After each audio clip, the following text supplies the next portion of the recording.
cuando empezamos, para mí no era una opción hacer algo para vender. No me entraba en la cabeza. Para mí era hacer algo gigante. En ese momento decía gigante, quizás ahora cambié de opinión, no lo sé. Pero hacer algo para quedarme, hacer la empresa en la que quiero trabajar y que crezca y que funcione y donde me quede y no hacerla porque la quiero vender. Creo que ese mindset te cambia un poco la perspectiva porque estás haciendo el lugar donde te querés quedar. Es irónico porque esa fue mi mentalidad siempre y después, yendo como un poco al final de la historia, terminé vendiéndola. Pero haberla hecho sin pensar en venderla creo que fue un plus. Hola, soy Madalí Bejar y esto es Tiene que haber algo más. ¿Alguna vez te quedaste pensando que tiene que haber algo más en la vida? En el podcast analizamos la historia de profesionales de todo el mundo que se transformaron para estar más alineados a sus valores. Contamos historias y desarmamos sin humo cómo lo hicieron. Entérate del detrás de escena y mis recomendaciones uniéndote al correo semanal en tienenquehaberalgomas.com/correo. Si escuchás el podcast y también sos un profesional inconformista, puedes unirte a la comunidad. Es un espacio donde nos ayudamos entre todos, para acompañarnos y contarnos nuestro progreso y aprendizajes en el camino. En tienenquehaberalgomas.com/comunidad puedes ver más de cómo funciona todo esto. Estabas escuchando a Tito Johan. Él es ingeniero en sistemas y emprendedor de Argentina. Cofundó Acadeu, un sistema integral de comunicación y gestión en busca de profesionalizar el trabajo de las instituciones educativas a través de tecnología. En esta conversación hablamos de cómo fue armar y vender la compañía, su balance de vida y trabajo viajando y cómo fue cambiar de un rol técnico a uno comercial. Busca esta conversación con video en YouTube y redes sociales en @tiene que haber algo más. Cuando termines, contame qué te pareció el capítulo. Hola Tito, bienvenido a Tiene que haber algo más. Gracias por venir a charlar conmigo. Gracias a vos, Maga. Buenísimo estar acá. Genial. Bueno, ¿te parece para empezar que le cuentes a quienes nos escuchan quién sos vos? Me parece bien. Bueno, ¿quién soy yo? Soy Tito. Tito Johan rebautizado. Soy uno de los fundadores de Acadeu, que es una plataforma de gestión académica, comunicación administrativa para colegios, un poco de todo para colegios. Eh, bueno, hace ya casi 8 años que estoy con esto, o más de 8 años. Eh, Primero facultad, ingeniería, todo el caminito tradicional como debe ser, según debe ser. El Y bueno, mandato. después el mandato. Después trabajé un año en una empresa, relación de dependencia, y después como que me fui y acá estoy. Empezamos con un emprendimiento con dos socios primero, que era medio desarrollo a medida, y después pasamos para este lado. Y acá terminamos, lo que somos hoy, acá debo. Bien, espectacular. Em, ¿Cómo fue tu camino que decidiste emprender? Buena pregunta. ¿En qué momento decidí emprender? Me gustaría saber. Eh, Tiene una parte de historia medio eh, fea, si se quiere. Eh, Cuando yo estaba en la facultad, mi viejo lo despidieron de su laburo, que llevaba un montón de años, tipo un montón desde que tenía 19 años. Y dije, como que me hizo un clic y dije, no quiero que me pase esto a mí. O sea, no quiero llegar a cierta edad y después de todo el esfuerzo que hice, que quede en un lugar y que no me queda nada y que no lo decido yo, etcétera.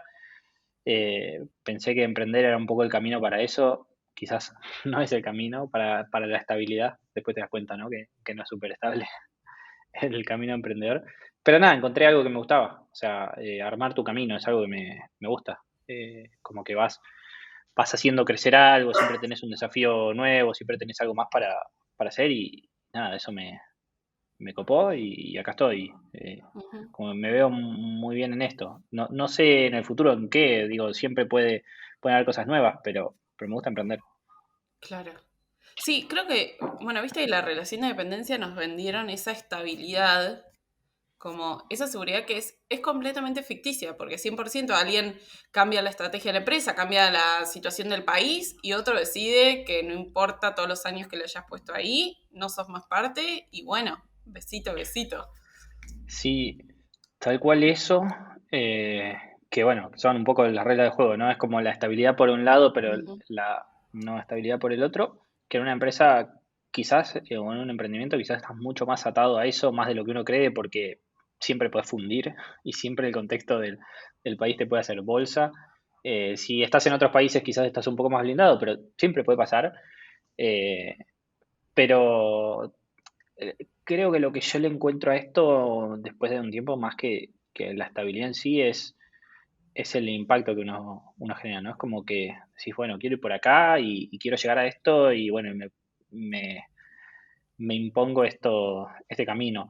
Que ahora lo que tiene de bueno es que tenemos un equipo y que es todo el equipo el que, ok, vamos para este lado. Por eso a mí me gusta mucho que el equipo forme parte de eso, ¿no? De pensemos para dónde vamos, qué queremos hacer, que todos tengan impacto.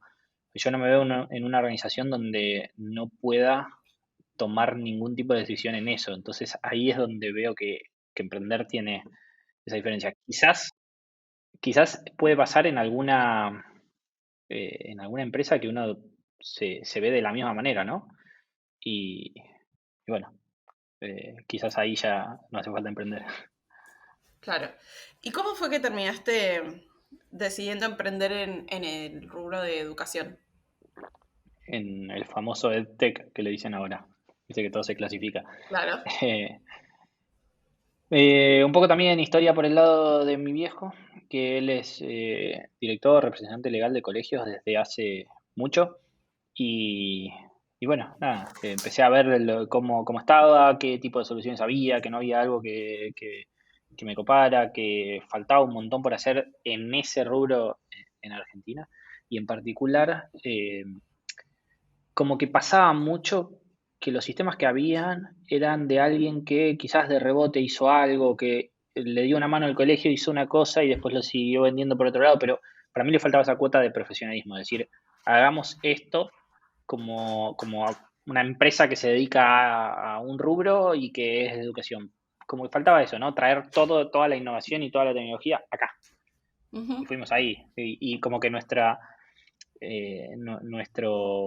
tag, no me sale la palabra, lo que buscamos es profesionalizar la educación, profesionalizar el sistema educativo, profesionalizar la gestión, o sea, lo que queremos es llevarle eso a los colegios. Así que Claro. vamos por ahí. Espectacular. Em, ¿Cómo fue? No puedo creer que solo trabajaste un año en una empresa de otra persona y eso fue toda tu carrera laboral antes Esa de fue emprender. toda mi carrera laboral, es verdad. No, sí, primero daba clases particulares, que fue mi emprendimiento inicial, si se quiere. Con eso me Sí. bancaba mientras estudiaba. Y sí, después fue un año. Y desde ese momento, una Software Factory, después Acadeo, y acá estoy. Como, sí, fue solo un año. Claro. Yo también pensaba que iba a ser algo mucho más largo, ¿no? Que decía, bueno, Ajá. yo me hacía en la cabeza, bueno, voy a estar, no sé, 7, 8, 10 años en una empresa, voy a aprender y después voy a poder armar mi empresa y como, nada, aprendí un montón No. con el emprendimiento. Sí, la verdad que era una linda empresa para trabajar, que todavía tengo contacto con mi ex jefe, era una linda empresa, me gustaba, eh, pero también aprendí mucho por mi cuenta y con el equipo que armé, así que eso está Claro. bueno. Qué bien. ¿Cómo fue tener Sí. una software factory? Que esto es un concepto que creo que solo existe en Argentina e India, porque cuando lo hablo con gente de otros países no entiende lo que hablamos. ¿Querés De verdad. explicar qué es? Lo ¿Qué juro. es una software factory? Para mí no fue una experiencia muy linda. Quizás en este contexto sea un poco mejor. Hablo de contexto donde los precios del software están muy arriba. Eh, pero una software factory es una empresa de software, es una empresa que se dedica a desarrollar software a pedido. Si viene una empresa que necesita hacer un desarrollo, que no tiene un departamento de tecnología, no tiene a nadie de sistemas y entonces le encarga a otra empresa eso. En ese lugar estábamos nosotros haciendo software a pedido. Lo que pasaba con eso es que ya se había armado una lógica de ¿cómo se llama esto? De tercerizados. Como que había una empresa madre a la que se le pedía el desarrollo y ahí abajo había otra empresa que le vendía a esa y abajo había otra y abajo había otra y quizás había 5 intermediarios y el último eslabón éramos nosotros. Cuando te encontrás en esa situación tenés siempre según yo, ¿no? Según mi opinión, lo peor de los dos mundos, ¿no? Porque no puedes cobrar mucho, porque hay un montón que tienen que cobrar en el medio y además te comes todas las exigencias del cliente final, porque todos te dicen, no, porque el cliente dice, porque el cliente dice, porque el cliente, pero yo le decía, como mi cliente sos vos. Entonces, ¿cuándo, ¿cuándo está toda la parte del medio, ¿no? Claro. El valor agregado de toda la parte del medio. Y resultaba que terminabas con exigencias muy grandes de pasamanos, cadenas de cadenas, viste que te llega el mail que te reenvió uno, que le reenvió el otro, que le reenvió el otro, y sos vos. Y así nos pasó que hicimos un desarrollo para JP Morgan, un desarrollo para Naciones Unidas, para Codelco, que es una minera chilena, como para un montón de empresas que, uno dice, son gigantes, y nosotros éramos los que trabajábamos después de hora ahí escondidos sin que nadie lo sepa, al punto que uno de los desarrollos que hicimos, que fue para Naciones Unidas, me acuerdo el día que vi la nota que salía en el diario de cómo un grupo de argentinos había hecho la aplicación y salía a hablar la empresa que nos había contratado a nosotros, ni siquiera, creo que la empresa que había contratado a la empresa que nos había contratado a nosotros, hablar de cómo lo habían hecho y del grupo que tenían y el de testing y el desarrollo, y era todo mentira, era humo, porque éramos nosotros en el fondo haciendo eso. Eh, Nada, esa lógica me terminó cansando porque se trataba de la diferencia entre lo que puedes pagar y lo que puedes cobrar, que encima ahí abajo es muy chiquita y entonces, y nunca podés hacer algo que te motive más, nunca podés probar quizás una nueva tecnología, algo distinto, nunca llegás a la última etapa, al deployment, el mantenimiento, entonces como que siempre te quedas con un pedacito de la película. A los que les gusta lo técnico te quedas con muy poquito de lo que es operar un sistema. Eh, y aparte siempre te corre el tiempo, ¿no? Es como, bueno, necesitas que se haga en el menor tiempo posible, con la mejor rentabilidad para que funcione el negocio, porque se trata de eso. Entonces, no me sentía como en esa parte. Y empezamos a buscar productos, decir, bueno, ¿cuál es el producto que nosotros podemos desarrollar y ofrecer? Eh, y nosotros generar el valor agregado y que el otro lo consuma y no esto de que te piden. Y ahí empezamos a probar cosas hasta que terminamos acá en Acadeo. Y fue toda una Increíble. transición, ¿Cómo fue el transición principio difícil. de fundar Acadeu? ¿Cómo fue el principio? Para nosotros fue algo medio gradual. Eh, a ver, yo hablé de esto con mucha gente que estaba como en el rubro así de desarrollo de software y es como muchos que el saber desarrollar software te da la sensación de que cuando quieras puedes crear tu producto. Entonces, muchos están con esa idea y entonces quizás empiezan con algún producto y dicen, bueno, cuando mi producto me dé lo que me da mi sueldo, renuncio y sigo con eso. Y en la práctica lo que te pasa es que nunca te alcanza el tiempo, nunca llegas a eso, siempre es mentira. Entonces, lo que nos pasó a nosotros es que hicimos una transición y la transición consistió en que cada vez se ganaba menos y cada vez se hacía menos trabajo de la Software Factory y cada vez se hacía más trabajo para lo otro que no generaba ingresos porque es mucho desarrollo y de a poquito empieza a subir el ingreso, ¿no? La diferencia del producto, uno tiene que hacer una inversión y después empezar a generar, en cambio en el otro, construyo, vendo, construyo, vendo, construyo, vendo. Y en esa transición empezamos con eso, ¿no? Que uno de los tres, no sé, trabajaba menos en relación de dependencia y se dedicaba más al producto. Y después uno renunciaba y los otros dos seguían en relación de dependencia y más o menos distribuíamos los ingresos como para poder seguir viviendo los tres y se crecía por ahí. Así fuimos haciendo hasta que terminamos en un momento todos del lado de Acadeu, con los ingresos magros, como para subsistir y empezar a crecer. Y bueno, y después primera empleada, que hoy sigue firme con nosotros, y después se fue Vamos. agrandando el equipo y bueno, ahí estamos. Pero fue difícil. Lo que más difícil para alguien tan técnico como somos nosotros es la venta, ¿no? Es como decir, Mm, ir a visitar clientes, hacer algo que nunca hice, lograr convencer a alguien que me tiene que pagar por algo que encima las primeras ventas son las más difíciles. No es que ponele, hoy creo que me muevo bastante bien en la venta, aprendí un montón y me gusta, pero cuando vos vendés un producto que no tiene nada de espalda, que nadie te conoce, que todos te piden referencia, es de verdad muy, muy difícil. Entonces era la inexperiencia de la venta más estar empezando. Costó, pero se empezaron a ver resultados y te empieza a motivar rápido. Entonces le empujamos claro. y ahí estamos. ¿Qué cosas sentís que hicieron bien al principio para posicionar a Cadeu? ¿Qué cosas hicimos bien? Nos pusimos muy talibanes del, ¿cómo se llama este? El ensayo de Paul Graham, Do Things That Don't Scale. Sí, Eh, bien. no sé si te lo acordás. Sí, sí. Básicamente lo que dice es, no hagas un montón de cosas que preparado para un tamaño inmenso, un poco porque no tenés un tamaño inmenso y otro poco porque no sabes para dónde va a ir y de qué manera va a ser esa organización inmensa que vas a armar si lo conseguís.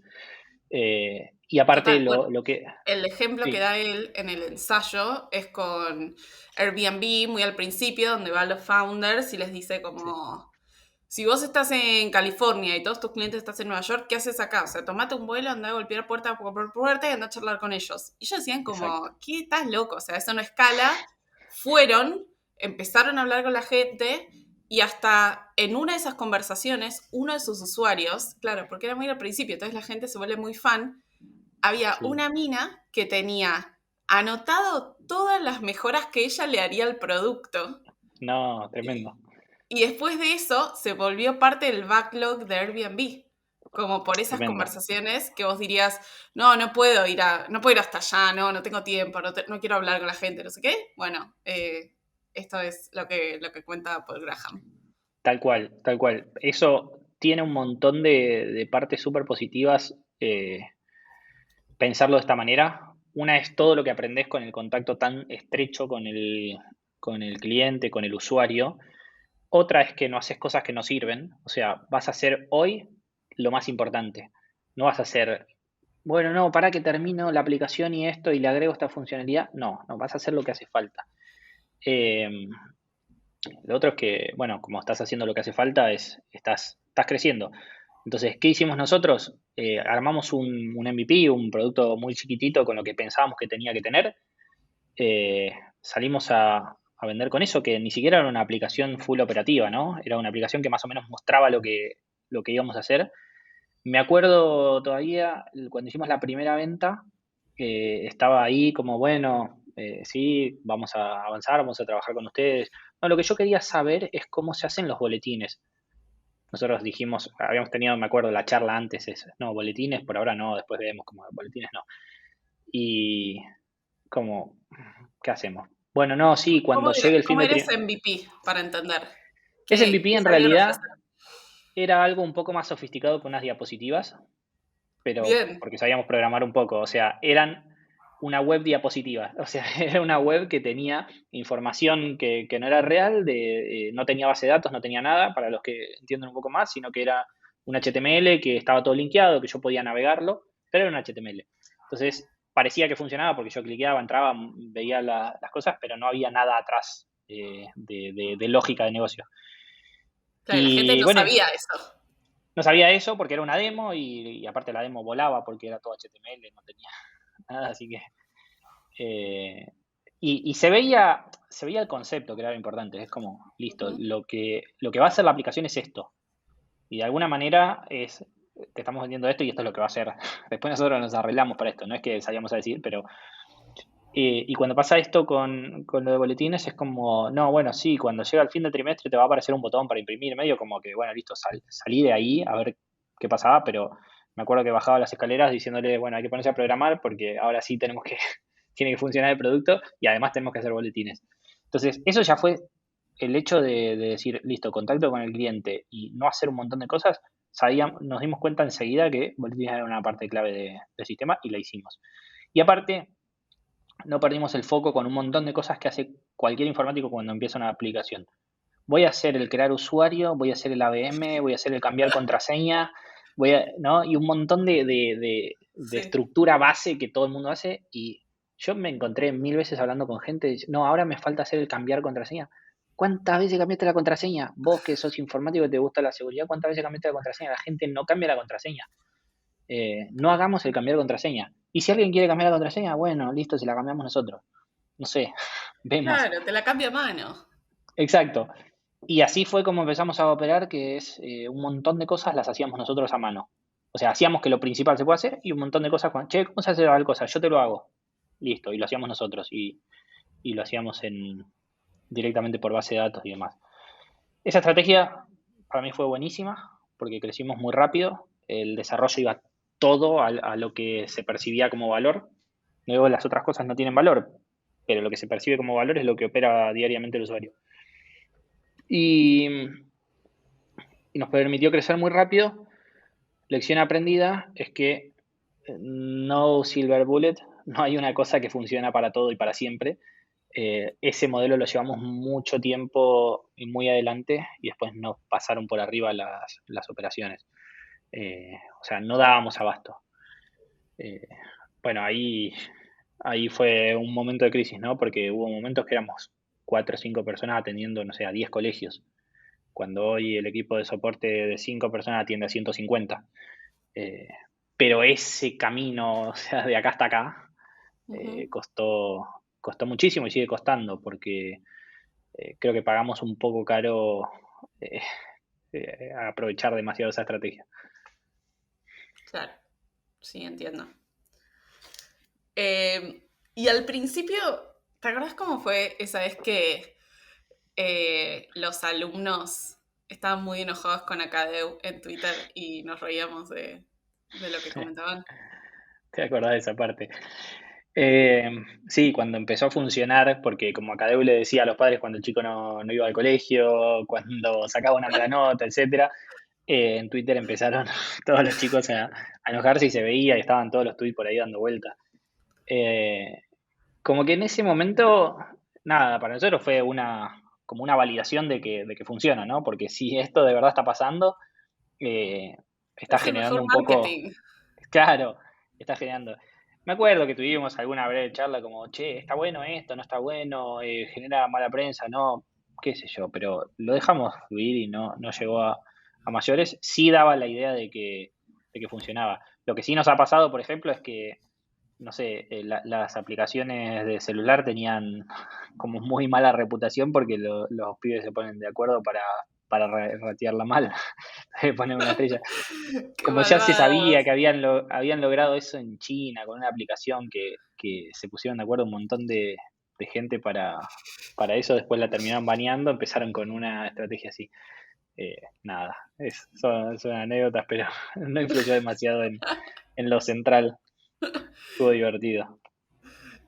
Che, ¿cómo fue para vos cambiar de rol? Porque vos venís con un background muy técnico. ¿Cómo fue para vos pasar a comercial? ¿Tomaron esa decisión en conjunto con tus socios? ¿Y cómo te preparaste? Eh, Pareciera una decisión mucho más meditada de lo que fue. Primero que sí, que es un cambio rotundo, ¿no? Pensá que, creo que alguna vez lo hablamos, pero yo empecé, a mí me gusta programar desde hace mucho, yo empecé a programar a los 7 años, ¿sabes? Ahí con el QBasic, después a los 11 con Visual Basic, es como que me gustaba de verdad. Entonces como que esta transición era un poco un duelo. Pero no fue demasiado meditada. Me acuerdo que estuvimos en Emprending en una clase y nos decían, che, no pueden hacer todos lo Contaba mismo. O sea, qué es emprending. bien, me quedé trabado ahí con qué es Emprending. Emprending es un curso de emprendedores. Algunos de los que pasaron por acá son de Emprending. Nosotros nos conocimos ahí. eh, y nada, es un curso que a mí lo que me gustaba es que mucha gente que da el curso de emprendedores emprendió y conoce o estuvo muy cerca de los emprendimientos y conoce. Y nosotros fuimos ahí antes de empezar Acadeu. Y una de las cosas que decían es, el equipo se tiene que complementar y hay que enfocar y cada uno más o menos tiene que conseguir su tarea y dedicarse a eso. Y nosotros éramos el anticomplementario, o sea, 3 Claro, ingenieros eran tres informáticos, iguales. 3 iguales.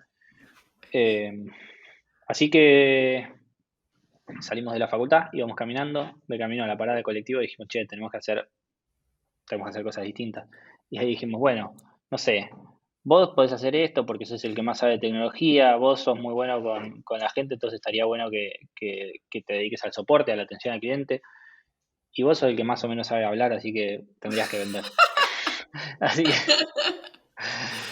que, y terminé metiéndome hacia los golpes, o sea, eh, metiéndole, empezar, bueno, vamos a empezar a llamar, a ver cómo era. Y después me empezó a gustar, pero al principio me sentía raro, porque no es donde me siento cómodo. Tengo un perfil de origen muy técnico. Me Pero ayudó ¿cómo mucho fue? igual. Ok. ¿Cómo fue ese principio? ¿Cómo aprendiste a hacerlo? ¿Cómo aprendí a hacerlo? Bueno, un poco leyendo, un poco probando, un poco con la ayuda de toda la gente de Emprending, de, che, quiero vender, no me sale, es como, no me atienden, ¿qué hago? Y, no, bueno, insistí, o sea, ¿cuántos llamaste? No, sé, 10. No, bueno, te llamar 100. Bueno, dale. Como insistir, insistir, insistir. Que tiene una parte súper desmoralizante, ¿no? Porque esto de rebotar, rebotar, rebotar, rebotar es como, es desgastante. Y la gente que tiene una actitud frente al vendedor como que es el enemigo, ¿no? Entonces, eh, como vos estás allá, yo estoy acá, a ver quién le gana a quién. Y bueno, ahora incluso a veces doy alguna clase, curso relacionado a ventas, y es una de las cosas primeras que hablo, ¿no? Como tratemos de salir de esa postura de vendedor contra cliente. O sea, el vendedor tiene que estar del lado del cliente a acompañar, pero fue un proceso de aprendizaje largo y, y bueno, nada, lo que tiene ser un poco el fundador es que te da más margen, te permite quizás tomarte alguna licencia con decir, bueno, voy a prometer alguna cosita que no tenemos, pero veo que más o menos es factible. Y después empezás a ¿no? Decir, ya no es mi recurso, eh, como le decimos en la jerga, bajarme los pantalones, no es el recurso. Es, vamos a tratar de que tomen lo que tenemos y que vean por qué lo que tenemos es bueno y por qué es mejor que quizás otra solución, y etcétera. Y cuando no es, que hoy también la venta es eso, ¿no? Che, no somos para vos. Y eso te da mucha credibilidad. Ahora, el proceso fue mucho de prueba y error y un poco de lectura. Eh, nada, ahora me siento más cómodo con eso. La pandemia les cambió cómo los usuarios empezaron a interactuar con el producto. ¿Cómo hicieron para adaptarse rápido a ese cambio en la interacción? Durísimo. O sea, fue una de las partes más duras de que estoy en Acadeu. Eh, o sea, cuando empieza la pandemia, nadie sabía qué iba a pasar.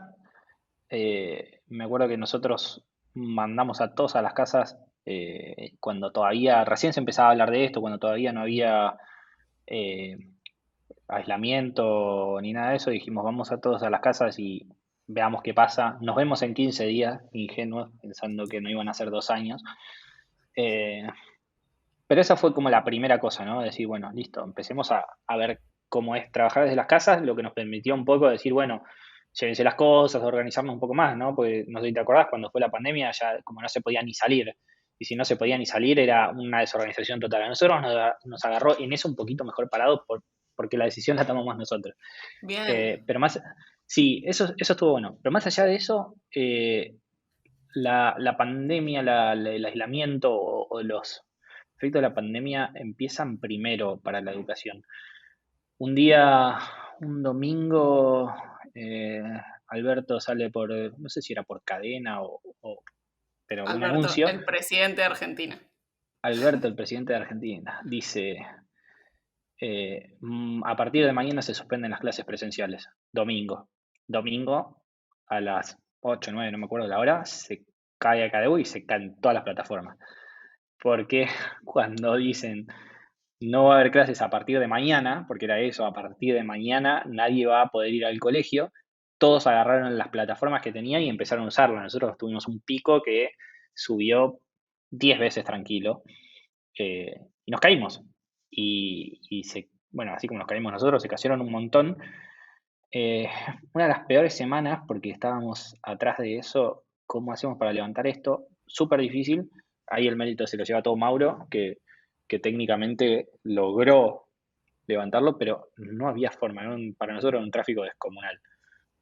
Eh, Claro, es un desafío re difícil en tecnología cuando vos tenés una infraestructura preparada para una cantidad de tráfico y de pronto se multiplica o crece como exponencialmente. Como todo sí, eso, que parece que el software es muy escalable, necesita una arquitectura que lo soporte y no son decisiones que se toman de un día para el otro. A veces no es fácil hacer que todo vuelva a levantar, no es que pones más plata y todo funciona. es que lo que te rompe todo es un crecimiento de golpe, pero además como una aceleración monstruosa, ¿no? Porque vos decís, a ver, si vos venís creciendo de cierta manera, te vas encontrando con problemas, pero los vas subsanando y no es que aparece, no que se rompe todo de golpe. Aparece una cosita, te vas dando cuenta que hay un problema de performance y lo vas arreglando.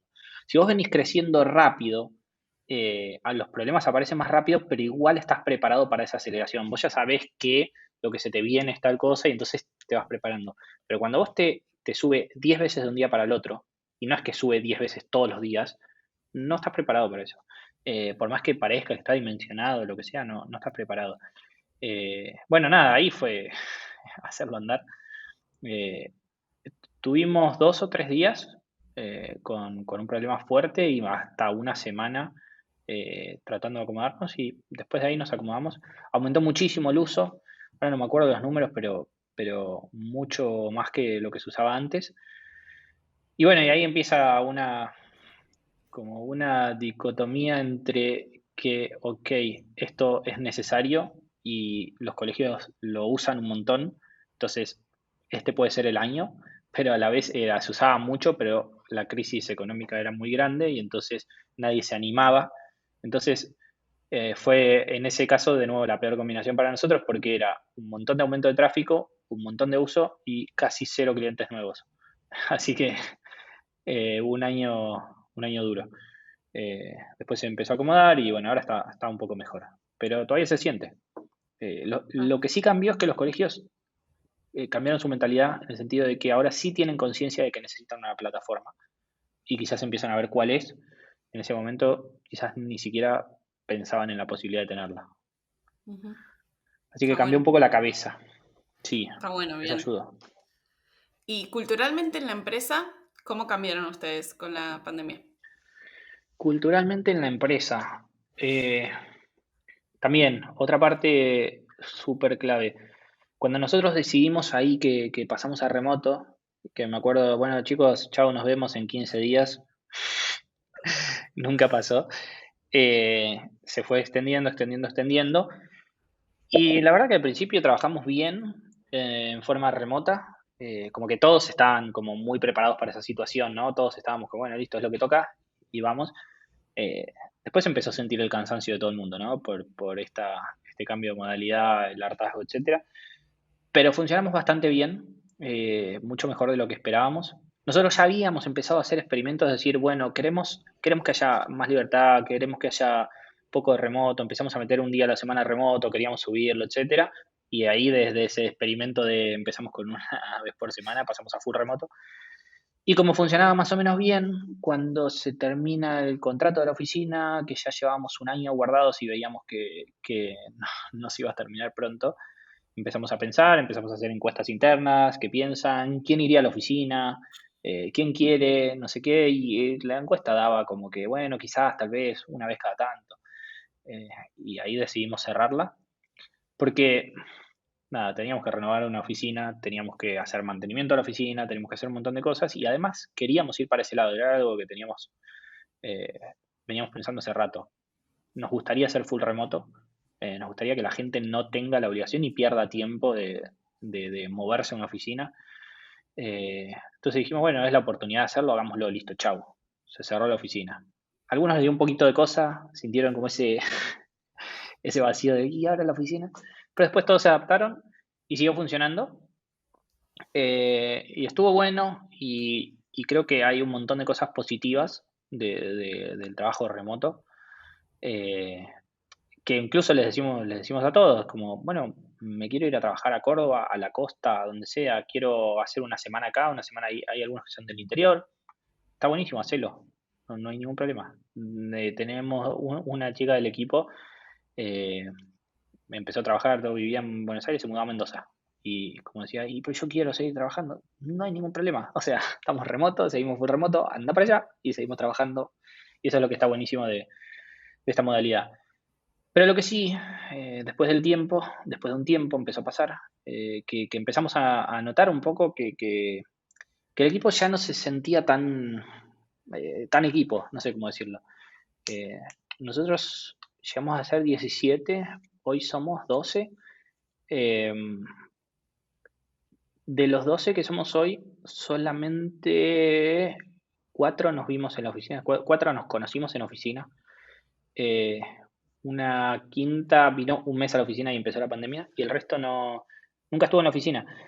Y ya es algo fuerte, ¿no? Gente que nunca se vio la cara.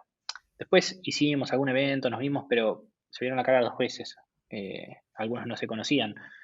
Eh, y está bueno y está malo, porque la gente, como que todos empezamos a decir, bueno, pero estaría bueno que tengamos un poco más de cercanía, sentirse más parte, tenerla diaria, y todo eso no está más. Entonces, como que ahí empezamos a charlar. ¿Por dónde va? Porque nos encanta que haya un montón de flexibilidad y que cada uno haga lo que quiera, que si quiere estar en la otra punta, esté en la otra punta, pero a la vez queremos que se sientan parte, que tengan algo que compartir y demás, y eso no lo estamos encontrando. Y sí, nos pasa que haya una unión en el equipo es un trabajo extra cuando es todo remoto, Ujú. sobre todo del lado de empleador, ¿no? Como Sí. que el trabajo del empleador es muy grande para, o de empleador, de líder, de jefe, del que sea, el que tiene de cargo tiene eso de cómo hacemos que el equipo esté bien, porque no le ves la cara al otro a veces y no sabes cómo está, no sabes qué pasó, no te contó algo mientras estaba chateando o escribiendo, lo que sea. Todas las interacciones son conscientes e intencionales. No hay una interacción casual, ¿no? Total. ¿Sabes Eh, qué? Escuché dos cosas que se me vino a la cabeza por este tema. En el podcast de Brené Brown, cuando ella contaba cómo hizo también esta transición de oficina a remote y, no sé, y todos estos mismos problemas, ella hace dos cosas, que es empezar una reunión diciendo que todos pongan en el chat 2 palabras de cómo se sienten.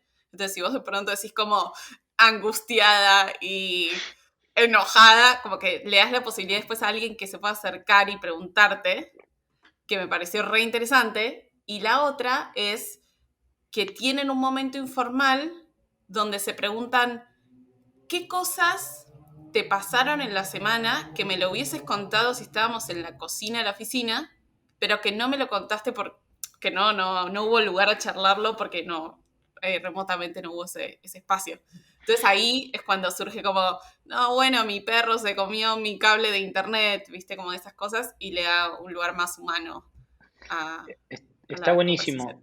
Sí, está buenísimo. Nosotros fuimos probando un montón de cosas, pero lo que te digo de eso es que termina siendo un esfuerzo. Alguien tiene que estar todo el tiempo Sí, empujando, sí, che, sí. poné tus 2 palabras. Che, no pusiste Total. tus 2 palabras. Che, tus 2 palabras no me significan nada.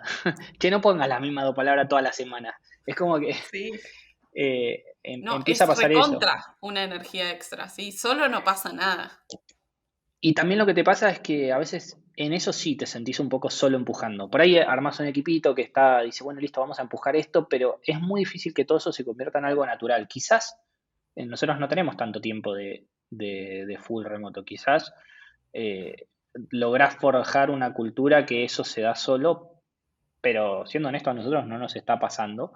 Eh, y, y sé que hay un montón de cosas para hacer, eh, pero no terminamos de encontrar la posta. Hemos hecho, por ejemplo, reuniones semanales obligatorias, entre comillas, donde no se puede hablar de trabajo. Y dijimos, Ujú. bueno, vamos a hacer grupos de 3 personas, como para que no sea uno contra uno, bueno, grupos de 3 personas sorteados. Entonces se hace el grupo, se charla de lo que sea, no vale hablar de trabajo, se hace un horario laboral, todo como para y bueno, y ahora lo hace el próximo. Y lo hicimos un par de veces, 2, 3 veces, y después el que le toca sortear se olvida, los otros no le reclaman, y te das cuenta, nadie reclama, el que lo tiene que hacer no lo hace, listo, se fue. Estamos Sí. prendido fuego, no, che, no tengo tiempo ahora para hacer la reunión de 1 hora, no, bueno, listo, chao. Entonces, un montón de acciones las ves que se diluyen. Eh, Total, sí. no sé, son cosas a las que le seguimos buscando la vuelta. Hoy como que pienso también en quizás un mixto. O sea, la modalidad mixta, yo sé que no funciona. Las empresas que han hecho modalidad mixta en general fracasan por varias razones, que por ahí si querés ahora las charlamos, pero Pero pensar en algo, quizás no definirse remoto, pero que la flexibilidad sea extrema. Tipo, Ujú. bueno, tratemos de venir 2 veces por semana. Che, pero yo me quiero ir 3 meses a Bariloche y trabajar de allá. Anda. Che, quiero, no sé, nació mi hijo y me quiero quedar 3 meses en casa. Quédate. Che, esta semana no quiero ir, pero voy la próxima semana 3. Bueno, dale. No sé, quizás pensar a un modelo así, no sé. Son cosas a las que le damos vuelta todo el tiempo, pero el efecto comunidad de estar en vivo, sin dudas que no es lo mismo que lo remoto. Ahora, te digo esto mientras yo estoy en la otra punta del planeta trabajando y, y el hecho de que seamos full remoto también lo permitió, ¿no? Total. Y que de alguna manera sientan que sigo estando ahí. Contanos dónde estás y qué estás haciendo ahí. ¿Por qué llegamos a eso? Estoy en Italia haciendo lo que muchos argentinos están haciendo, la ciudadanía. Que hay, como es tan difícil hacerla en Argentina, se puede hacer acá bueno, es un trámite un poco largo, pero no me está yendo muy bien, así que, Pero en o sea, Italia, ¿dónde? Es muy importante, bueno, no estás en Italia, en Roma.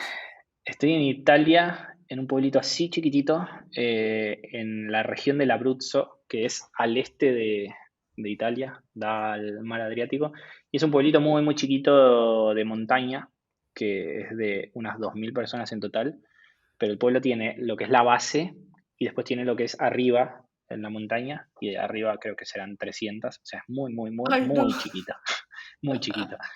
Eh, Tiene sus cosas lindas y sus cosas que a uno no le gustan tanto cuando venís de, no sé, de Capital, Buenos Aires.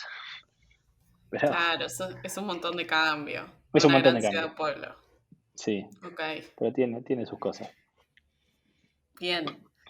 Ahora, vos durante muchos años practicaste artes marciales. Sí, ¿Cuántos pero años?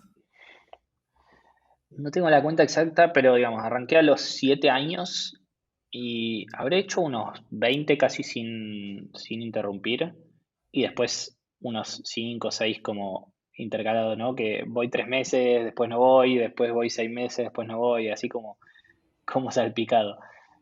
Pero muchos, muchos años. Todavía me gusta. Bien. ¿Qué aprendiste practicando artes marciales? ¿Qué aprendí? Una de las cosas que tienen las artes marciales, no sé cómo se te ocurrió esto, pero las artes marciales tienen perseverancia es la palabra, quizás perseverancia y voluntad, pero porque el que lo ves de afuera lo ves siempre igual y el que lo ves de adentro en algún momento también. Se convierte en una práctica muy monótona. Es hacer siempre lo mismo. Es decir, yo ahora soy cuarto dan, o sea, el cuarto cinturón negro, digamos, y desde tercer dan no aprendo nada nuevo, digamos, en cosas nuevas. eh, y desde primer dan acá aprendí lo que se llaman katas, 3 formas, pero aprendí 2, 3 katas nuevas que pensar que todo nuestro karate debe tener unas 15, o sea, aprendí 2, 3, o sea, casi nada, en cosas nuevas, pero lo que cambia es como la pureza, ¿no? Bueno, esta mano va así, no va así, más los dedos, el golpe de tal manera, es como es perfeccionamiento, perfeccionamiento y perfeccionamiento, que vos notás la diferencia cuando practicás, pero los cambios son muy graduales y muy chiquitos y el nivel de exigencia es muy detallista, entonces te das cuenta que estás haciendo siempre lo mismo y aprendés a eso, a que te guste buscar eso, el perfeccionamiento, que te guste una práctica de que es igual que la anterior y que hoy, no sé, te vas a practicar solo y practicas como en cualquier otro momento y de hecho yo a veces practico solo. Si estoy en la playa me pongo a practicar porque me gusta y puedes practicar solo. Entonces, así, de una práctica de más de cinturón negro hablo, ¿no? De más de 10 años de hacer casi lo mismo y bueno, sacas eso, sacas la perseverancia, la corrección chiquita, voluntad, digo, muchas veces decís, che, hoy no tengo ganas, pero vas igual y después te volvés bien porque llegaste cansado y hiciste una buena práctica. Está buenísimo. Bien. Si algunas cositas te Sen- deja. ¿Sentís que hay cosas de eso que aplicás en tu vida cotidiana? Y sí, a ver, digamos, mucho de esto de tolerancia a la frustración, mucho de esto de la constancia, de aprender de alguna manera que te guste lo que haces. Ahí había un amigo de mi hijo que decía, no siempre se puede hacer lo que uno quiere, pero siempre se puede querer lo que uno hace. Y como que esa frase me quedó remarcada porque es encontrar la forma de que a veces te guste lo que estás haciendo. Porque nada, claro, lo haces la primera vez y te gusta, y cuando lo haces la número 100 te empiezas a aburrir, pero por ahí le puedes encontrar algo nuevo. Yo eso es lo que encontraba en karate, ¿no? Cuando, no sé, pegás un golpe y es el mismo golpe que pegaste siempre, pero lo sentís diferente. Empezás a detectar otro tipo de cosas, y cuando lo sentís diferente empezás a hacer ese clic. Bueno, eso me parece que te lleva a todo, a cualquier práctica de la vida. Está bueno. ¿Y cuál Está sentís bueno. que es tu mayor desafío actual? Puede ser de cualquier aspecto de tu vida. Bueno, ahora exactamente en este momento conseguir la ciudadanía, pero como no depende, como no depende 100% de mí, quizás podría ir por otro lado. A nivel laboral, esto de lograr de nuevo una unidad en el equipo, sentir esta pertenencia porque estamos full remoto, eh, creo que es un desafío. Y después hay muchos desafíos de crecimiento, de operaciones, digamos, ya me sale como muy rápido caer en parece workaholic, ¿no? Pero me sale de caer en lo laboral, pero porque eso es lo que hablábamos al principio, el emprendimiento te lleva a que hay siempre desafíos. Y es lo que de alguna manera a mí también me motiva, ¿no? Que siempre hay desafíos. Y si me plancho ahí no hay. ¿Y qué te ayudó, si se te ocurre algún ejemplo, para llevar la incertidumbre o bajarla? Bueno, me ayudó mucho conectarme con gente en la misma. En ese momento emprending, pero muchos emprendedores también en la misma, porque es muy fácil a veces encontrarte con un emprendedor que está 10 escalones más adelante, y la verdad es que uno se olvida. Si yo tengo que acordarme también de cómo era yo hace 10 años cuando empecé, y quizás no me acuerdo por qué cosas pasé, qué cosas sufrí, qué cosas me costaron, y entonces uno como que siempre da los consejos del lugar en el que está. Y a mí me ayudó encontrar a mucha gente como más o menos en la misma, más o menos en el mismo nivel, que te pudiera decir, che, estoy pasando por esta, acá hice esto me funcionó, esto no. Y después varias lecturas. Me acuerdo una que la hicimos medio la Biblia en ese momento, que es la de hacer cosas que no escalen, de Paul Graham. Sobre todo creo que es muy recomendable para una empresa de tecnología, A ver, porque, resumí el concepto para quien no conozca a qué te referís. claro, a ver, cuando hacemos cosas de tecnología, empresas de software, están intrínsecamente pensadas para escalar, ¿no? Como está pensado para que hagas algo que sea gigante y que banque un montón de usuarios, y uno ya quiere hacer todo para que escale. Y no sabes si vas a escalar, y no sabes qué tamaño vas a tener, y no sabes qué va a pasar en el medio. Y entonces este ensayo lo que te dice es, al revés, no hagas cosas que escalen, haz cosas que no escalen, hacelo todo muy manual, hacelo metiéndote ahí, y en ese proceso vas a aprender. Si tengo que poner un ejemplo súper básico, no sé, uno empieza, qué sé yo, no sé, haciendo el cambiar contraseña de una plataforma, que esto siempre lo cuento. Y la verdad es que el 90% de la gente no cambia su contraseña en 10 años. Si no te obliga el sistema a cambiarla, no la cambias. Y sin embargo, si uno tiene el gen más programador, empieza por ese tipo de cosas, porque dicen, bueno, lo primero que va a hacer es crear un usuario, después de crear el usuario tiene que poder cambiar su contraseña, y después se tiene que poder borrar, altas, bajas. Y ahí te dice, bueno, no, metete a hacer cosas. ¿Quieren cambiar la contraseña? Entrá vos a la base de datos y cambiásela. ¿Quiere cargar algo? Bueno, cargáselo vos. ¿Quiere crear un boletín? Bueno, crea el boletín vos y ponete al lado y hacelo. Hablo de boletines por el sistema para colegios, ¿no? Entonces, eso de hacerlo con ellos te hace aprender mucho en ese proceso. Y después, digamos, hacer procesos, estandarizar y hacer las cosas más escalables y demás, se puede. Pero empezar de algo muy escalable es empezar sin entender. Claro, ok. ¿Te acordás el mejor o el peor día que hayas tenido como emprendedor? Es más fácil recordar los peores. Eh, Me acuerdo que sí, que tuvimos no sé si el peor día, pero la peor época, eh, que era justamente llevar esto al extremo, esto de hacer cosas que no escalen, y en un momento empezar a crecer y que se desborde todo, ¿no? Porque todo era muy manual, había que atender a los clientes, era muy intensivo y éramos en un momento, no sé, 4 personas de desarrollo atendiendo a 10 clientes y no dábamos abasto. eh, y no podíamos, y era desborde, quejas y como así, che, ¿cómo salimos de esta? Desesperación de no saber cómo salir y cómo acomodar eso. Eso fue un momento bastante complicado, cuando sentís que te desborda y que no puedes hacer nada. Los buenos momentos vienen como con este otro ensayo, el de las pequeñas victorias, cuando tenés pequeñas victorias que te dan un poco de inercia, eh, que muchas veces vienen con la venta. La primera venta, una venta más grande, un colegio clave, un cliente importante, y ahí es como, y la recomendación, y esa es toda la satisfacción que vuelve, Mm, bien, vuelve. está bueno. ¿Hubo algo que te haya servido para mantener la calma en esos malos momentos? Eh, Tener socios, en este caso tener un socio, Ok. sí, sí, ¿Por qué? porque lo hablas mucho y porque estás muchas veces en momentos complementarios. Lo peor es cuando estás los dos alineados, ¿no? Y los dos alineados abajo. Pero muchas veces uno está abajo y el otro es más optimista y en otro momento al revés y eso te ayuda mucho. Y te ayuda también a verlo en perspectiva porque vos ves una parte del problema pero el otro ve otra. eh, y Ujú. eso ayuda mucho a llevarla, no sé si a mantener la calma, porque de verdad que hay momentos que es difícil mantener la calma. Pero bueno, es lo que a uno le gusta también, ¿no? Ok.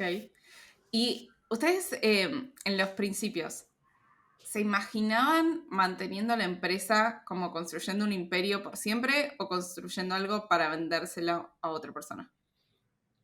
Qué buena pregunta, porque cuando empezamos, para mí no era una opción hacer algo para vender. No me entraba en la cabeza. Para mí era hacer algo gigante. En ese momento decía gigante, quizás ahora cambie de opinión, no lo sé. Pero hacer algo para quedarme, hacer la empresa en la que quiero trabajar y que crezca y que funcione y donde me quede y no hacerla porque la quiero vender. Creo que ese mindset te cambia un poco la perspectiva porque estás Exacto, haciendo un lugar donde te querés quedar. claro. Eh, es irónico porque esa fue mi mentalidad siempre y después, yendo como un poco al final de la historia, terminé vendiéndola. Eh, Ajá, pero, pero haberla hecho sin pensar en venderla creo que fue un plus. bien. Otra gente te ¿Cuándo diría cam- lo contrario, ¿no? claro. ¿Cuándo cambiaste de opinión en esto? Eh, ¿Cuándo cambié de opinión? No hubo ¿O un por qué? momento sí, no hubo un momento de cambiar de opinión así tipo un clic, eh, pero sí uno empieza a como abrir más la cabeza y a ver opciones y a entender que hay cosas que pueden salir de una manera, que uno esperaba que sean de una manera y son de otra, y también el hecho de llevar mucho tiempo en el mismo lugar, que quizás no puede crecer o no llega a lo que se imaginaba y entonces empieza a ver alternativas. Pero no hubo un momento, sino que fue más eh, empezar a Ok, pensar que era una opción. bien. Creo que debe haber muy poca gente que pase por esta situación que vos pasaste de vender una compañía. Entonces hay cosas que me parecen preguntas quizás básicas que desde afuera no se sabe cómo es. Como por ejemplo, ¿cómo sabes si tu compañía es algo interesante para que otra persona la compre? Eh, Al principio no lo sabés. Lo que, lo que nos pasó es que hubo un momento en el que dijimos, che, veamos si la podemos vender. O sea, empezamos a analizar distintas opciones y una de las opciones fue vender la empresa. Y en ese momento, cuando dijimos, veamos si podemos vender la empresa, empezamos a contactar potenciales compradores con la idea de, esto es muy poco probable. Es como diciendo, vamos a hacer esto, pero hay muchas chances de que no sea viable. Y si es viable, esto va a ser en mucho tiempo y no sé qué. Y todo fue al revés de lo que uno pensaba, ¿no?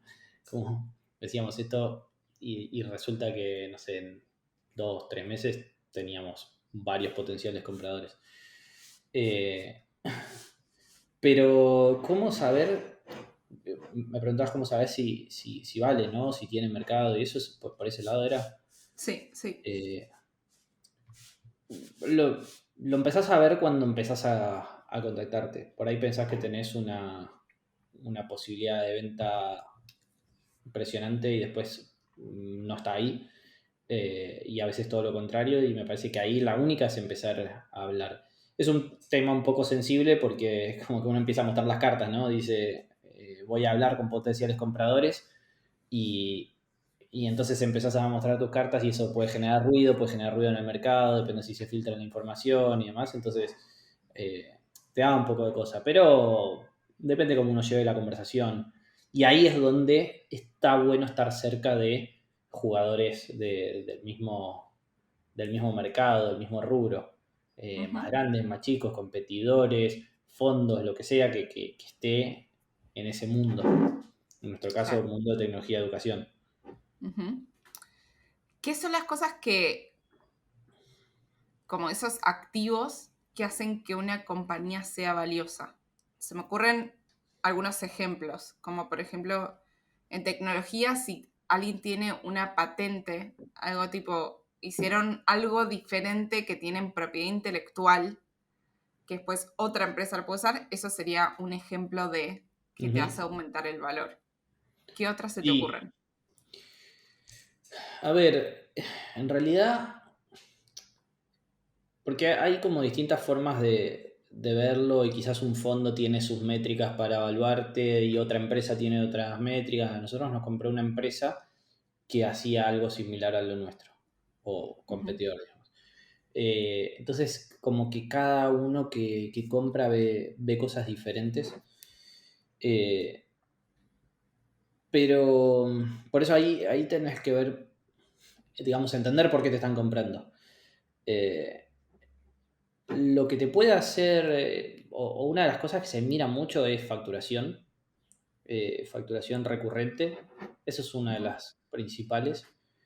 Y de hecho muchas empresas se evalúan de esa forma, ¿no? Como un multiplicador de la facturación. Que ese multiplicador puede ser más grande, más chico en función de si tenés alguna tecnología disruptiva, si tenés clientes difíciles, si tenés una cartera sólida, no sé. Si, depende del rubro en el que estás, los multiplicadores de tech son más chicos que los multiplicadores de fintech, porque depende de las modas también de los rubros. Entonces, ahí entran en juego un montón de cosas. Pero la realidad es que cuando yo estaba en este camino hablé con mucha gente que estaba en la misma, que había pasado por cosas similares y nadie tiene una aposta. Como que todos te dicen, y no, bueno, depende. Y un poco lo que te dicen es, ¿y en cuánto se vende? Bueno, lo que te sirva a vos. Y es como que en esa situación es como que te encontrás un poco sin información, un poco como claro, sin rumbo, ¿no? Como, ¿qué hago? sí, ¿Estoy haciendo bien? ¿No estoy haciendo bien? Con lo cual llevar adelante una negociación es algo todavía más difícil todavía porque no sabes a dónde querés llegar.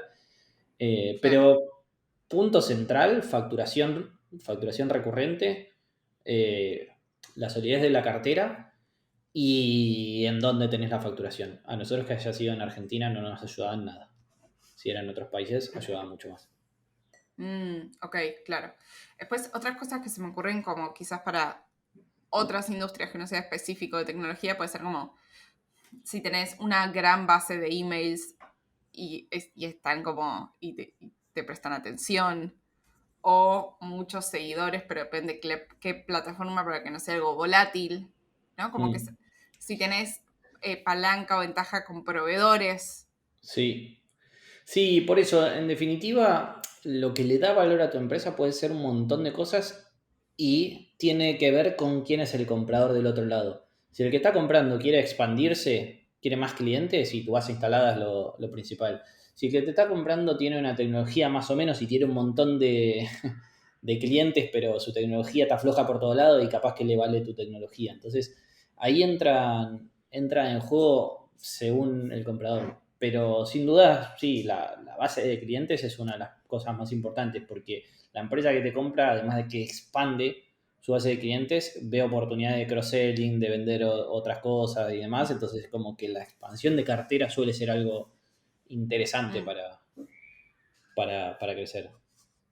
¿Y cómo haces para calcular cuánto vale tu empresa? Y bueno, ahí es lo que un poco lo te decía Más o recién. menos. Vos, claro, vas hablando con gente, después tirás la perinola. No, y lo que te dice la gente es eso, te dice lo que a vos te cierre, lo que a vos te haga sentido. Eh, y eso es lo que te da más incertidumbre todavía, porque vos decís, Bueno, no, pero yo quiero vender justo, quiero, y aparte quiero sacar lo que más pueda, ¿no? Del lado del, por del supuesto. vendedor. Y no tenés una referencia clara. Eh, para nosotros, lo que tenía sentido era algo que de alguna manera represente el trabajo y lo que habíamos construido, que, que sea, digamos, mejor que lo que uno hubiera conseguido, el costo de oportunidad, digamos, de alguna manera es cubrir, ¿no? Es decir, si yo Sí. hubiera hecho otra cosa durante este tiempo, que hubiera conseguido, si hubiera ahorrado, si no. Entonces, como comparar con eso y Esto decir, llegué a un punto, sí. como que sería, a ver si te estoy siguiendo. Si Ujú. vos hubieses 10 años trabajado como empleado en tecnología, esos Sí, 10 años de sueldo, o sea, tu venta no puede ser nada menor a ese número, ¿no? sí, sí, es una forma de verlo. Después ese es, digamos, tu ancla de dónde te querés parar, pero Ujú, después capaz que la realidad no condice con lo que estás viendo y costo hundido y chau.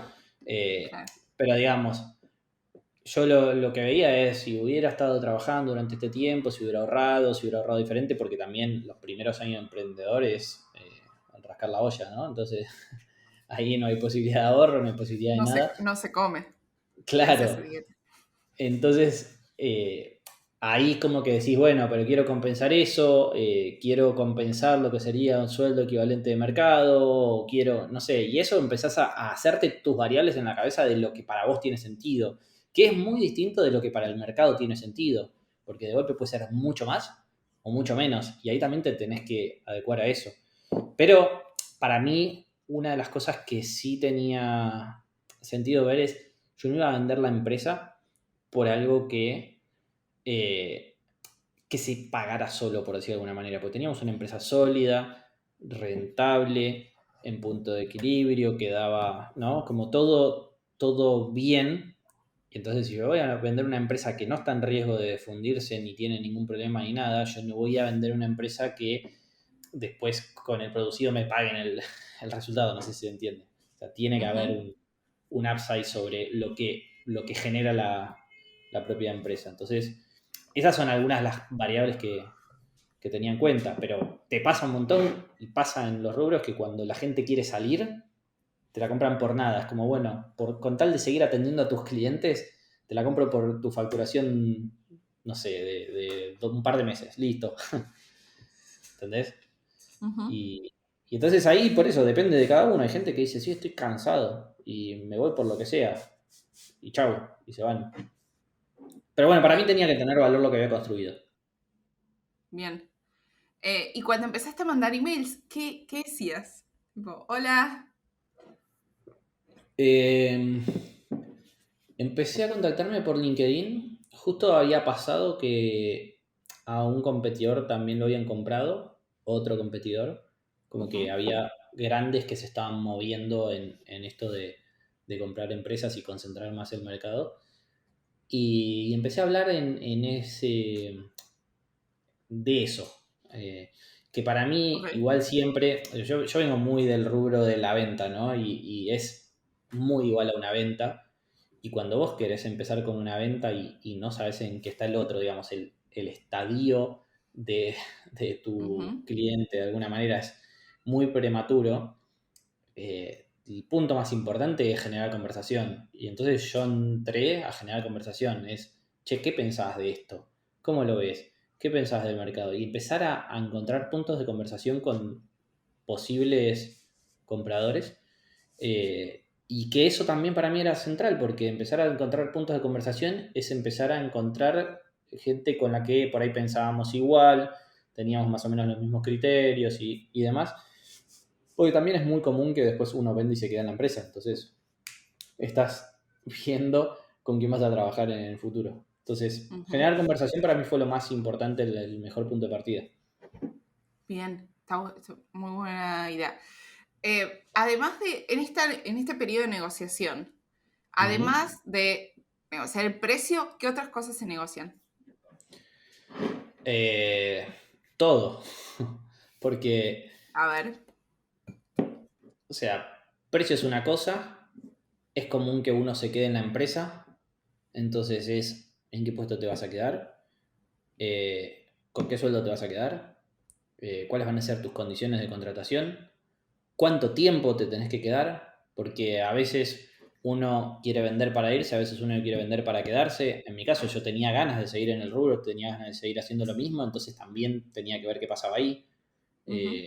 Es común que uno se quede, pero también te puede pasar que no te ponen ninguna condición, entras todo y después, chau, te despiden. Entonces, podría pasar eso. Entonces, entra en juego un montón de cosas porque, bueno, los plazos de pago, o sea, entra en juego todo, pero precio no termina siendo la única cosa y quizás tampoco la más importante de todos. Para nosotros era importante que conservaran el equipo, que mantuvieran a todos los empleados. Entonces se mantuvo a todo el equipo, porque hay empresas que dicen compran y, no sé, despiden a todos, porque lo único que le importa es el producto, los clientes. Entonces había un montón de cosas en juego. Muchas más de las que una se imagina cuando empieza. Claro, claro, me imagino. ¿Sabes que hace poco estaba leyendo el libro del CEO de Disney, Sí. después de estar 15 años en el rol de CEO, y hay una parte del libro donde cuenta las adquisiciones que ellos hicieron, como por ejemplo Pixar cuando estaba Steve Jobs, y después hicieron Marvel y después Lucasfilm. Bueno, y con Pixar decían esto de, ¿qué pasa cuando adquirís una compañía? ¿Qué le pasa a la cultura y a los empleados? ¿No? Porque cada Ujú. uno, en este caso, Pixar era una cosa súper ágil y súper creativa, y en cambio Disney era un dinosaurio de la burocracia. Sí. Entonces lo que el Sí. tipo decía era que para él era importante que Pixar mantenga su cultura porque para eso lo compraban. No le servían Claro. si lo adquirían y de pronto le decían, no, ahora tenés que tener todos estos mismos procesos que nosotros. Entonces ahí hay otra cosa que se juega en cómo se resuelven las cosas. El tema de la cultura es una de las cosas que también influyen y que uno no se da cuenta. Digo, yo no tengo experiencias pasadas. Quizás hay gente que ya vendió 10 empresas y sabe por lo que va a pasar, pero no es lo habitual. Y quizás la venta de la empresa es una en la vida o una cada mucho tiempo y hay un montón de cosas que se te escapan del radar. Cuando vendés la empresa, cuando hay una fusión, porque en muchos casos es venta más fusión, que es lo, en el proceso en el que estamos ahora, entra en juego todo esto de la cultura. Entonces, para nosotros fue medio intuitivo esto de ver el tipo de gente con el que íbamos a trabajar y que haya un fit humano, que en definitiva era un fit cultural. Entonces, para nosotros esa parte era importante y bastante ayudó, pero siempre después termina habiendo un choque de culturas. Porque a menos que, digo, seas justo la sede de un país, de una empresa global y esto haya mucha experiencia en compra de empresas, entonces te digan, durante los próximos 10 años vas a trabajar casi como si fueras lo mismo que antes. Pero lo más normal es que enseguida se bajen procesos, que se unifiquen cosas y que entonces ahí empiece a haber choques para los dos lados. Y en el Ujú. caso nuestro, además, tenemos una fusión porque ya estaban operando en Argentina. Entonces es la empresa nuestra con una que ya estaba operando en Argentina, fusión de empresas. O sea, más allá de que sea una adquisición, es una fusión. Y ahí entra todos estos choques culturales que son inevitables. Creo que hay, en nuestro caso, muy buen fit, pero hay distintas formas de trabajo, distinta cultura, aunque sea muy similar, y toda esa parte es capaz la más difícil de todas. Y que encima a mí me está tocando porque como yo quedé a cargo de eso, entonces ahora la fusión es un poco mi responsabilidad. Bien. ¿Qué se siente ser empleado ahora después de tantos años de que sea tu empresa? ¿Qué se siente ser empleado? Tiene lo bueno y lo malo, Como todo en la vida. como todo. Eh, Qué sé yo, después de 10 años para mí es algo nuevo esto.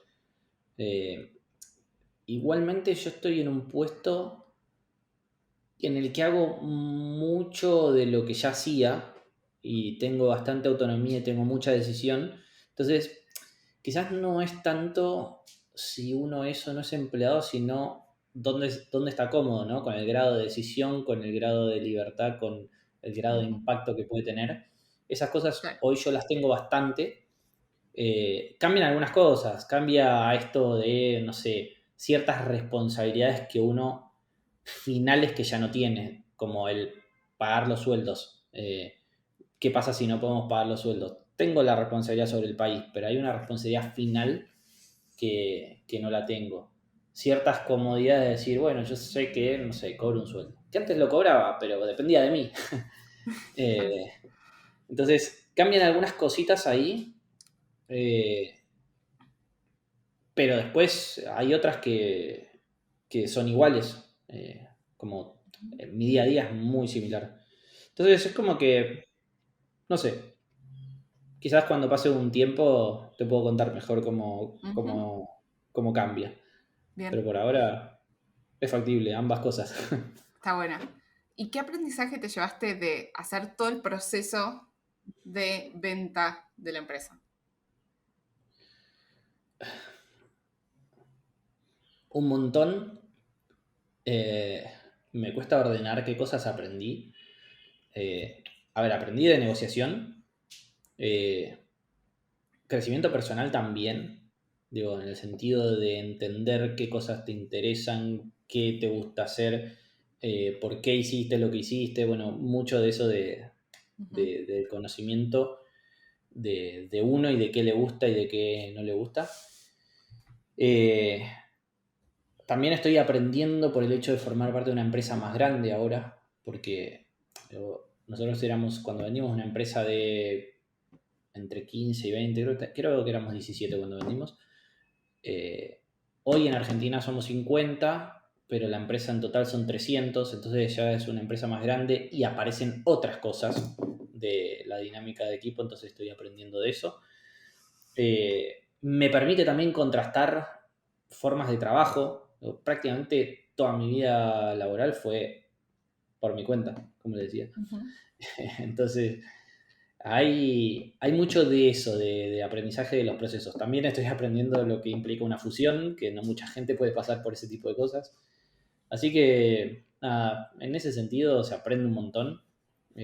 Algún día ordenaré todo lo que aprendí, Ok, pero es mucho.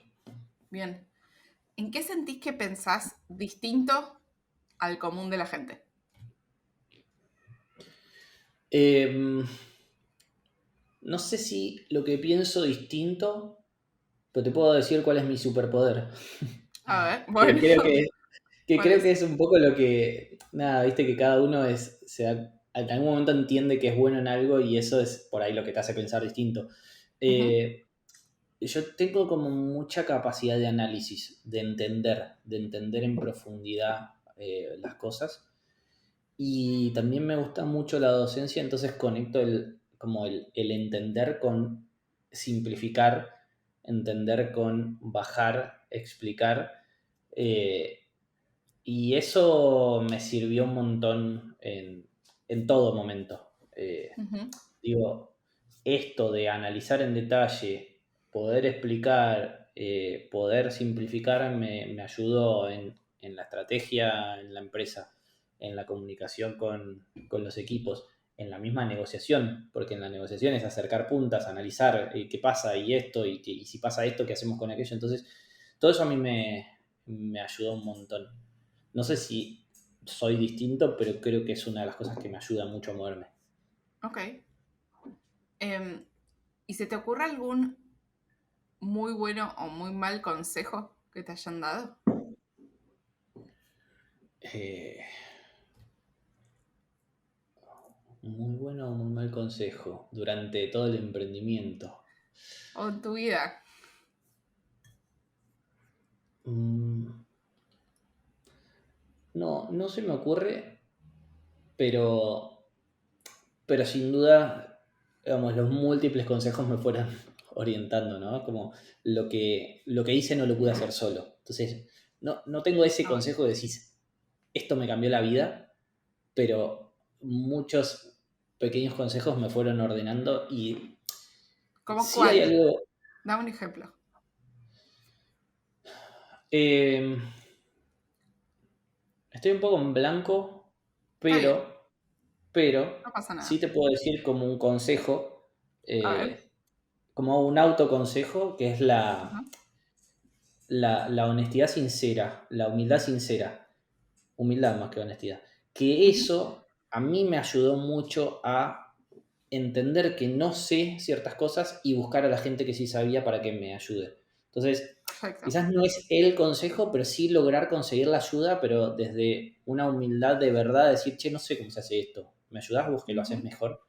Y posicionarse en un lugar donde no las sé todas, no sé nada y tengo mucho para aprender, eso es lo que me ayuda un montón. Por Mm, eso consejos recibí millones, pero porque tenía esta postura muy claro, hay de mucha gente que buscar. hace las cosas mejor que yo.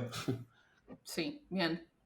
¿Y algún momento donde hayas dicho, no puedo creer que llegamos hasta acá, como que está fuera de mi imaginación? Sí, sí, sobre todo cuando, en los últimos momentos antes de la venta, porque siento que construimos algo muy interesante. Ahora también, porque me doy cuenta que está pasando algo extraño, que es que tenemos una reputación muy buena, se empieza a notar todo el trabajo hecho, tenemos mucho reconocimiento y entonces entre lo que construimos, el reconocimiento que tenemos y también cuando vendimos la empresa, no era algo inmenso, pero vendimos una empresa de 160 clientes, con buena facturación, con unos cuantos empleados, como que sí, cuando estaba por los momentos finales decía, no puedo creer hasta dónde llegamos. Mm, Te da un poco de nostalgia también, ¿no? claro. ¿Qué extrañas? Eh, no es que extrañe algo puntualmente, pero, pero aprender en algún punto sí, porque es esto del nuevo desafío, ¿no? Esto es como lo que tenés cuando sos empleado, ¿no? Digo, el emprender es, bueno, ok, está la hoja en blanco, está la ruta ahí adelante, ¿para dónde vamos? ¿Qué camino tomamos? Y vamos. Y a ver cómo crecemos, cómo cambiamos, cuál es la nueva estrategia. Hay un montón de cosas que ahí dependen solo de vos. Y en Ujú. una empresa más grande, no. Bien. Em, ¿Se te ocurre cuál fue la última creencia limitante de la cual te deshiciste? La última creencia limitante. Eh, no, o sea, hace mucho tiempo, cuando empezábamos con el emprendimiento y cuando íbamos avanzando, mucho de, así como te digo, la humildad de entender las cosas que uno no sabe, eh, creer que el mundo es mucho más sofisticado de lo que es, ¿no? Pensar Ok, que hay, que las cosas se hacen demasiado bien en todos lados y que hay una forma espectacular de hacerla y que todo está fuera del alcance y que yo soy esto y llegar hasta allá, no, es como que necesitas rocket science. Y es como ese autolimitante de decir, pará, esto lo hace la gente profesional que sabe cómo hacer, y decir, no, se puede llegar hasta ahí. Si empezás a meterte, a aprender, a analizar, y se puede llegar, y esa limitación de que esto lo hace muy poca gente muy profesional, es mentira, uno lo puede hacer si quiere. ¿Qué te imaginas si tuvieses que adivinar dónde vas a estar de acá a 10 años? ¿Qué dirías? Hoy, de acá a 10 años, Sí. no tengo ni idea. No tengo ni idea. Seguramente siempre haciendo cosas nuevas, o en el mismo lugar en el que estoy, o en otro lugar, pero lo que sí sé es que a mí me aburre cuando no genero impacto, me aburre cuando no estoy haciendo cosas nuevas, me aburre cuando estoy en la rutina. Entonces, haciendo cosas nuevas puede ser creciendo en el mismo lugar en el que estoy, en otro emprendimiento, lo que sea, pero no quieto. Eso es lo único que sé. Bien. Está bueno. ¿Y qué te llevaste de haber pasado meses en Italia trabajando a distancia, tipo nómada digital? Eh, También aprendizajes de todos. A ver, ¿cómo que? Bueno, descubrir que se puede trabajar de esa manera, y descubrir también todas las limitaciones que tiene trabajar de esa manera. ¿Cómo cuáles? Digo, No le veo ninguna. No, mentira. no, a ver, desde el punto de vista personal, Ujú. todo es positivo el poder trabajar remoto, pero toda la parte más vincular Mm, de una empresa es más difícil. De vincular con tus compañeros, con la gente que tenés a cargo, con tu jefe, con todo, es más difícil cuando uno no tiene la cotidianidad. No sé si vale lo que cuesta esto de ir de 9 a 18 a un lugar físico todos al mismo tiempo, claro, siempre para que ahí nos encontremos y pasen cosas, sí, pero pasan cosas. ok. Entonces, me parece que el remoto requiere una cuota extra para que las cosas funcionen, sobre todo cuando uno es el que está a cargo. Hay mucha demanda del otro lado sobre la comunicación, sobre las cosas que no pasan y demás, que son de uno. Claro. Y hay muchas cosas que pasan más solas cuando estás ahí. Pero el aprendizaje de haberlo podido hacer, de trabajar un montón de tiempo a distancia, de que la empresa siga funcionando, de hacer la venta remota también, estando a distancia, con el equipo en Argentina, yo en Impresionante. Italia y todo. O sea, se puede hacer todo. Claro. Hay algo que yo me di cuenta como experimentando distintos tipos de viajes, que es que cuando vos sos el dueño, es más difícil de Sí. poner ese límite cuando estás viajando, además. ¿Se entiende? Como que, sobre todo las personas que tendemos a sobretrabajar, es muy difícil cortar para poder disfrutar donde estás. No así cuando trabajas para otro. Sí, eh, cuando sos el dueño, que pensás que por eso vas a tener más libertad y demás, sos el que, el que más trabajás y el que más le pone. Eh, Cuando trabajas para otro, pero también depende en el puesto en el que estás, porque, como te decía, yo estoy haciendo muy lo que estaba haciendo antes, Ujú. y eso a veces me hace quedarme 1.000.000 de horas, y si estoy en algo en el medio, me sigo quedando. Entonces sí, es difícil esa parte. Eh, Claro, entiendo. me parece, me parece que igual uno tiene en lo posible que hacer el esfuerzo, aunque sea el dueño, de ponerle un límite a esas cosas, ¿no? Eh, Porque la vida también es un balance. A menos que te haga muy bien laburar 1.000.000 de horas, pero no creo que le haga bien a nadie. Claro. ¿Y del ritmo de viajes? O sea, ¿hubo algo negativo del estilo de vida? Además de esto de la presencialidad. Bueno, el, para mí trabajé como si estuviera en Argentina. Esa parte fue simple. Yo estuve mucho tiempo fijo, Ujú, en el mismo lugar. sí. Eso lo hace fácil.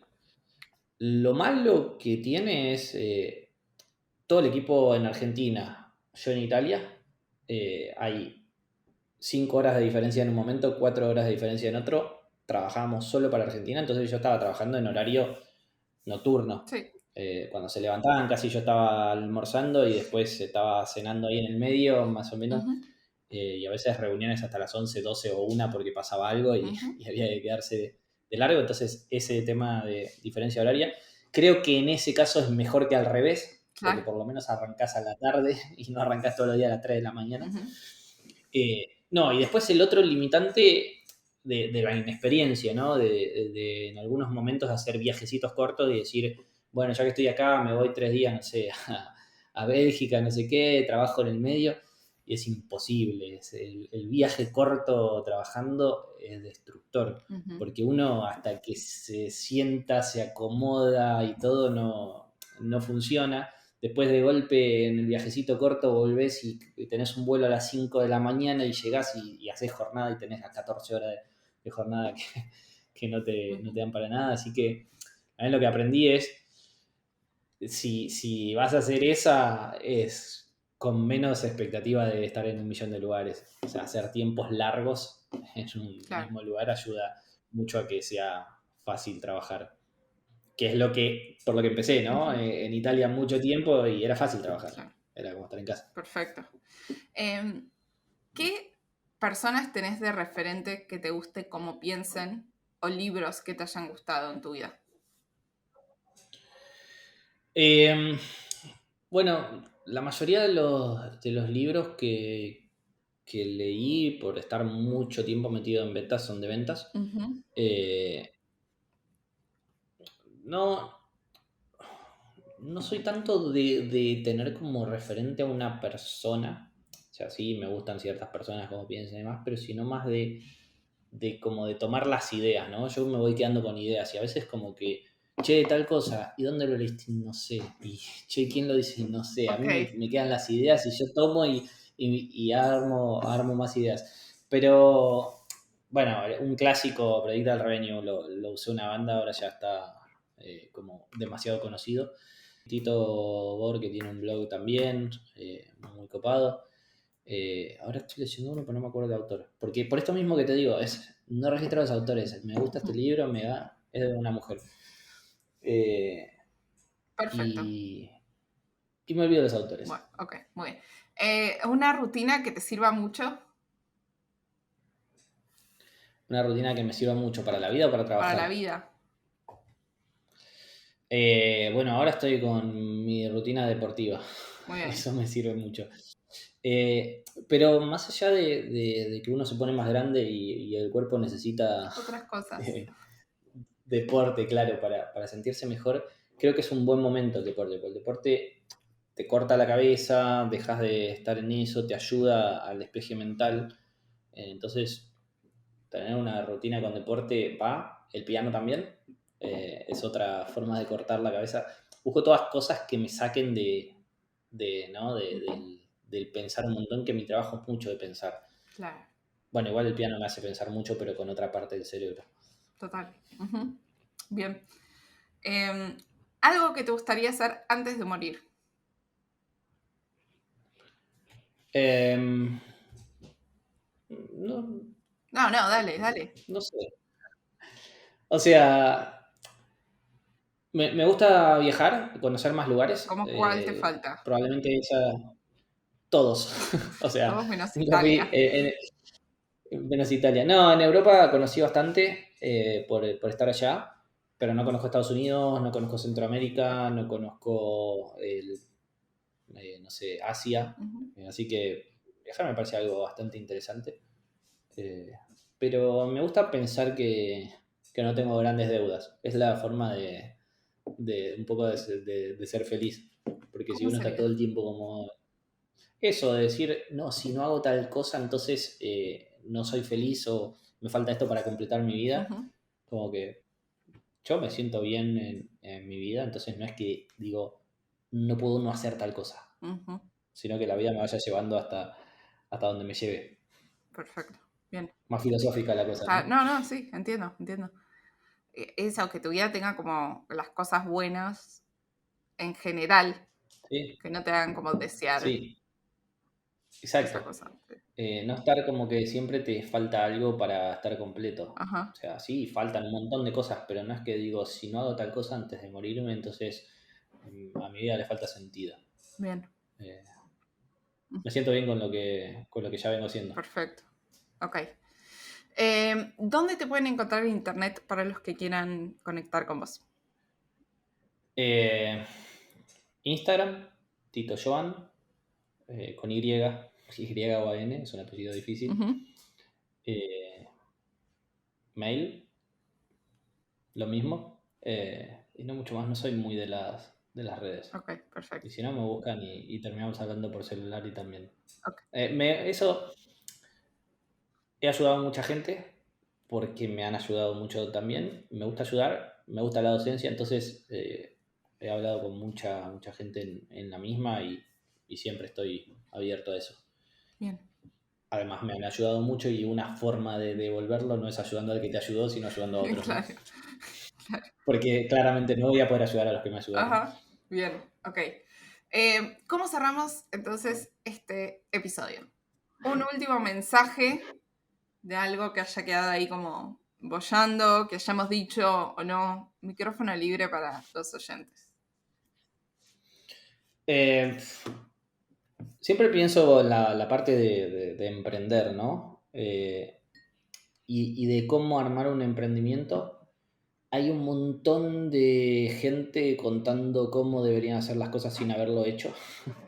Y eso, entonces hay mucho humo en el rubro y es muy fácil caer en la parte más sexy de emprender, que el evento y que esto y que el otro. Y que hay cosas que son interesantes y hay cosas que agregan valor, pero a veces te termina como abrumando y sacando de foco. Foco creo que es una de las cosas más importantes. No hacer algo que sea pomposo porque sí, no que sea sexy porque sí, sino que funcione.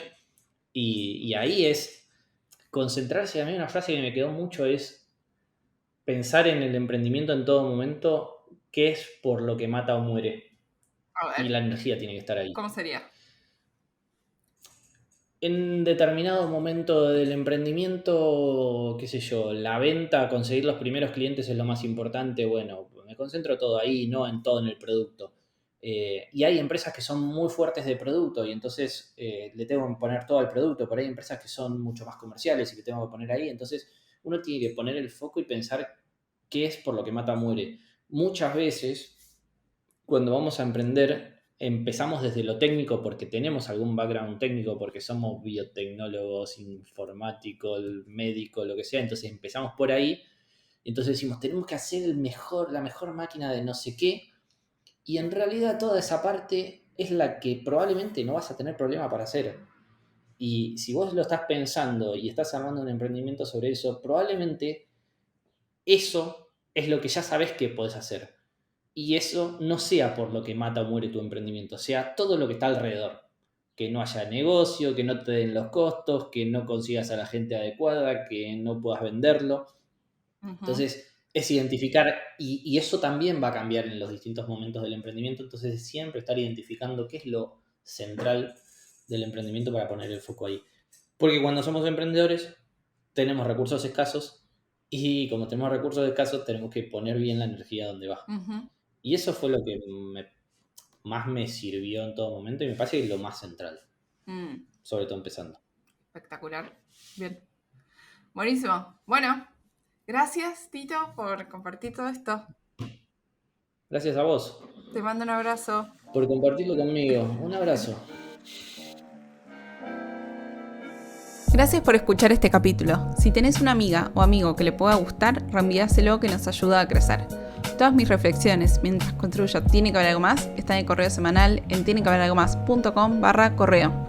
Todos los links de lo que hablamos están en tienequehaberalgomás.com y mándame tus comentarios por redes sociales. Nos vemos la semana que viene.